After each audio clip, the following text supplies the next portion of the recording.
And welcome back to Paint Society. We're back here. We're gonna be painting this small spoiler Aztec green. Do you guys remember this color? This color was around back when I was passenger seat getting driven down to school with my mom and dad in the minivan. I used to see these cars go driving by, or different colors on these awesome Honda Civics. I think that's when I became a big fanboy. And what a privilege. It's my first time I'm gonna spray it. Even though it's something small, it's really, really gonna be cool. Now, this is called Aztec green. It's got a few different variations in it. We're gonna go ahead, we did a test spray out card. We're gonna confirm that that color is good. If not, we'll mix up some more. But at the very least, we'll get some color down on the spoiler, and that will be our coverage coat, and we'll see how well it matches. Now, there's no project big or small. We're gonna be using the D1 drizzle for this at a 1.3 on this fluid tip. We also have their disposable cup system. We're all loaded up. I opted to not seal today. This is a 600 grit scratch we have on here. It's all been sanded down. So we're gonna set this up at wide open. This is at wide open. It's turned all the way to the left, okay? And our fluid is at wide open. You really shouldn't be starving any spray gun that you use. You should keep it at wide open. How do you do that? Well, since we got fluid in here, we'll go ahead and take this trigger. We'll back this almost all the way out to the point where it's almost out, and then we'll turn it back in, and once it stops right there and you get a little trigger press, that means it's at wide open. We'll go ahead and in around 27 PSI. This gauge is a little bit off. That comes with the actual D1 drizzle, so it registers a little bit higher. So anywhere in that green little range will be fine for you. But if you're on a different regulator, I would tell you in and around 25, 26, 27 might work good for this gun. Before we get spraying, I got my lab coat. I'm not really sure anyone really wears paint suits anymore. Lab coats have really started a big trend, and this is the Paint Society one from Colad. It's a great collab between Colad and Paint Society. Check it out. Link is in the description.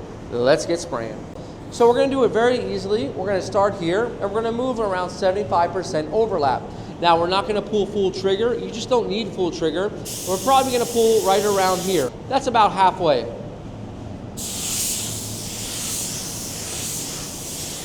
Look at all those edges, and then we'll come over the top. And it doesn't really take much, and it's pretty much covered. And what we're gonna do here is we're gonna allow this to flash, and we'll get a couple more coats on there. Sometimes if you pile too much on there, you can get a little fish eyes if you're at home. So I just like to give you guys some advice. If you're at home, let it flash, and then you can hit up the second or third coat. We're about 8 minutes out. It's completely flashed off. No need to tack unless you have some dirt or debris. Looks like we're pretty good here. We'll put our next coat on a little wetter.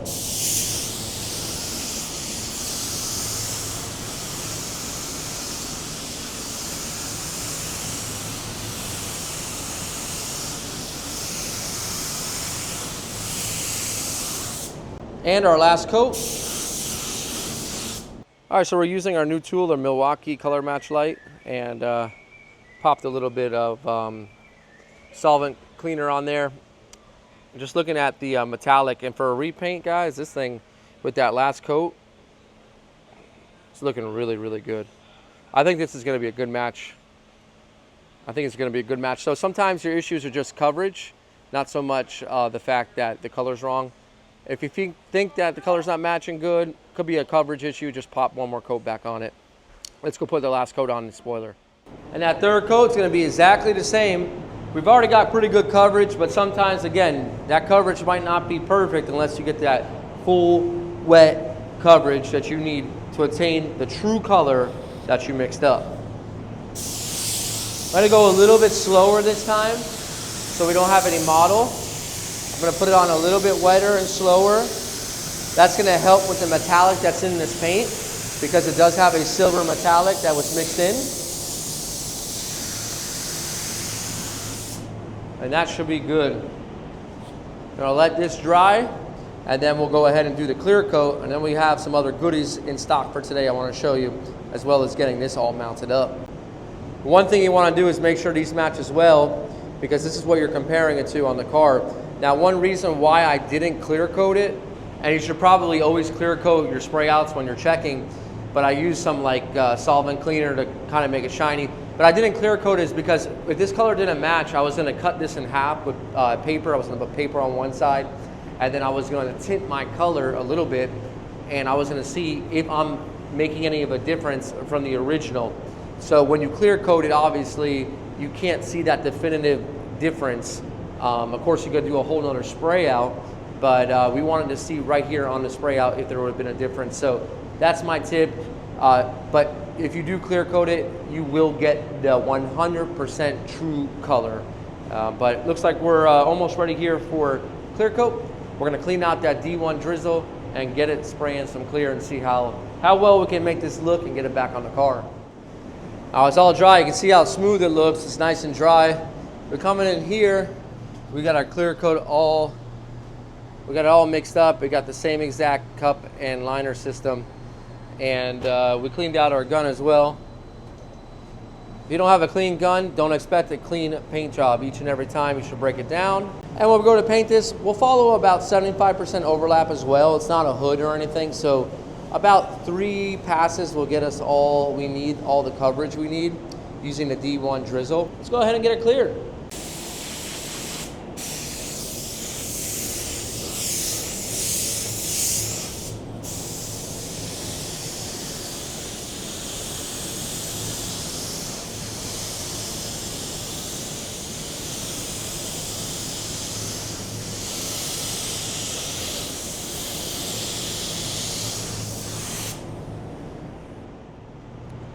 I almost forgot to film for all my Jamaican friends, subscribers. What did I just eat? So what you got there, mild beef patty, and you got a cocoa bread. And Yeah. you gotta show them the drink too. You gotta show them What is this? Not the Coke. Cola champagne? Perfect combo. Perfect combo. I was feeling down, but now I'm feeling really, really good. This cocoa bread is from another place. This cocoa bread, you cannot eat a Jamaican patty without the cocoa bread. And I haven't had one in a while, but for me, mild. I can't do the spicy heartburn.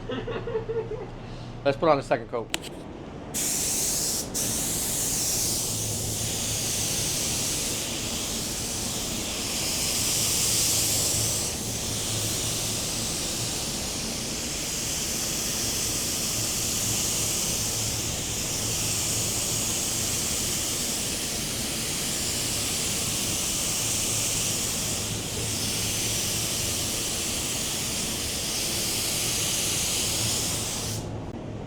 And here it is, guys, after the second coat.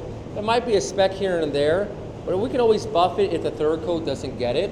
So I always don't recommend putting a third coat on, guys, but for these small parts, if you want to try to get away from buffing, like let's say you're home, again, give 25 to 30 minutes after that second coat. Let it kind of start to really build a wall, so that third coat goes on, it can sit on top instead of meshing and melting into it.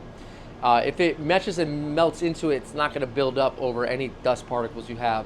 But if you let it to flash, you definitely will. 25 minutes, and if you feel the tape right around it, I mean, this is a slow product, but you don't want to press it any more than this. So we're going to lay down that third coat a little bit wetter, a little bit slower, and this thing's going to look really good.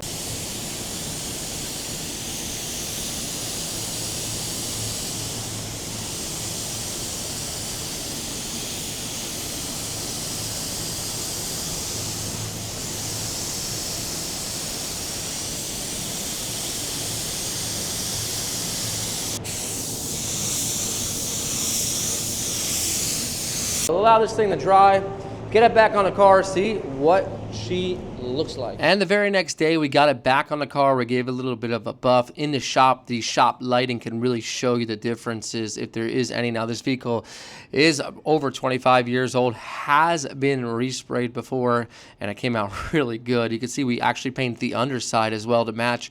And this is the very next day at our local car meet at Acura Honda Classic. This is where we do all the work. We really bring a lot of Hondas in, over probably about 300 Hondas. We'll meet up every so often, and this is why we work on so many of these cool vehicles and get to see them. But moving on, we were invited to use the rust proofing gun by Inokraft. It's a new release, and I gotta tell you, the one thing I like about this brand is, number one, they're cheap guns for my subscribers to use, and number two, it comes with everything you need, like the digital gauge, the adapters to get it hooked up to your airline. the cleaning kit, everything you're going to need, it comes in the kit for a very affordable price. Now, these guns are given their own touch by Inokraft. Obviously, there'll be other guns that look very, very similar, but the whole Inokraft brand, I feel, has done a good job at branding and actually bringing together exactly what the do-it-yourselfer would need.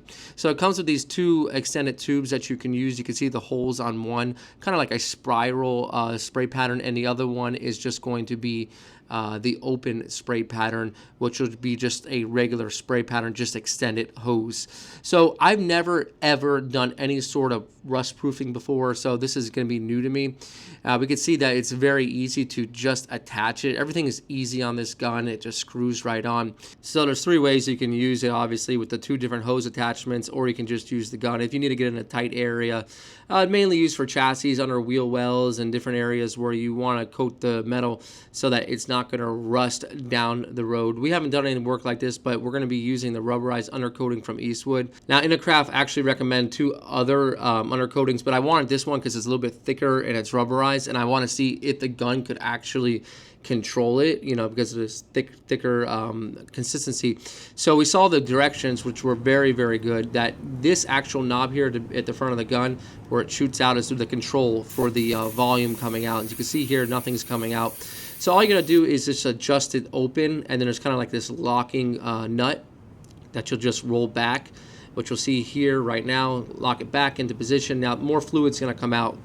So with this, I have this test damaged panel on the other side, so we're gonna just coat the inside just for test purposes. And there's a lot of working with the fluid control, how wide to have it open, and what your air pressure should be. So obviously we don't have good settings right here, but this is all just for fun and testing out. You can see it's a little bit heavy in some areas, but what I'm liking about it is the actual the texture of it. It's a very elastic rubberized coating, so sometimes if you're not spraying it properly, it will be too stringy. So I'm using this like test fender to kind of get a little bit of practice before. I will say it's not hard to spray, but if you want it to really look consistent, it's going to take a little bit of time. Granted, you're never going to see this underneath the car. It's just really for protection. But this was my test panel. You can see it's a little bit too gloopy in one area, and it's still a bit nicer in other areas. So what I ended up doing is got some more damaged parts, and I'm like, let me try the back side of a trunk, because that has like little areas that are hard to get to, and it might be a good test to see, one, how well it covers. This is a white trunk, so obviously we're going to see, can it cover pretty well in just a coat and a half, and can we get into these tough areas? So by this time I was getting like a little bit better, not great by any sort of the imagination, but I learned that let's get it on, but not too heavy in one spot, because once you get it too heavy in one spot, it's kind of hard to recover from that point. It's a little bit too smoothed out unless you let it dry at that point. So I'm just fooling around with the adjustments, and adjustments are just really simply in the knob, control knob right there. So you just do a little bit of this, a little bit of that, a little bit of trigger control. Never am I really ever pulling that trigger completely, just triggering it just a little bit, and it's starting to actually come out like a little bit better. So I'm starting to get familiar with the product. Once I see it's a little bit too stringy, what I do is I open up that fluid control knob, and I'll adjust the pressure a little bit higher. And again, in and around, let's say 25, 26 PSI, and that'll be different for every application. You're just gonna watch what the undercoating is doing and then go from there. But I was very pleasantly surprised by how actually thick this stuff was, but the gun was handling it very, very well. And I was trying to get a whole kit for under $100, and with the Eastwood undercoating and the gun combined, right around that price range for you folks at home and just want to do a little bit of undercoating, you'll have a great kit, I feel, for your little at-home projects. Now, I did try out one of the extended hoses with this spiral fitting, and I didn't realize how thick this stuff was really until it kind of got globbed up at the end of the needle. This is why Inokraft, I guess, they don't recommend using this thick of a one. If you want to use it, you can see here it's just not coming out at all. But that's all good, because I was going to take this hose adapter off and just see how well we can get into here just by using the same gun or the same setting. And I was, again, pleasantly surprised at how well you can actually get into tight areas. It's because how narrow that actual fan pattern is, and there's no adjustment on that fan pattern. It's just a straight line fan pattern. So that's good in a way, because it it can get into those tight areas. But when you're doing a wide open area, which you're really not going to have too much of a wide open area underneath a vehicle, it's going to mainly be smaller areas. It worked out much better. Here's my first attempt on that other fender. You can see it just doesn't look too good. And then kind of coming back over to my my revised or my practice trunk, it's a little bit more even. Like I said, it's not perfect, but it's much better. I'll tell you that much. It's not like the end of the world here. But I went ahead and used some lacquer thinner because you guys are probably wondering, how can you clean out these hoses? And you see now, you can see how well it works. That spiral type of fitting here at the end really can get into all those different areas. If you got some sort of undercoating as well, like a rust proofing inside of a cavity or cavity wax. Again, pretty happy with it. Hopefully get to use it again on another project or a chassis coming down the road, but just some spare parts as a good way to showcase how well the gun works along with the Eastwood undercoating. And again, here it is outside after it's fully cured and fully dried. It looks much more even. Guys, this is Brian from Paint Side reminding you, don't overthink it. It's just paint. I'll see you guys on the next episode.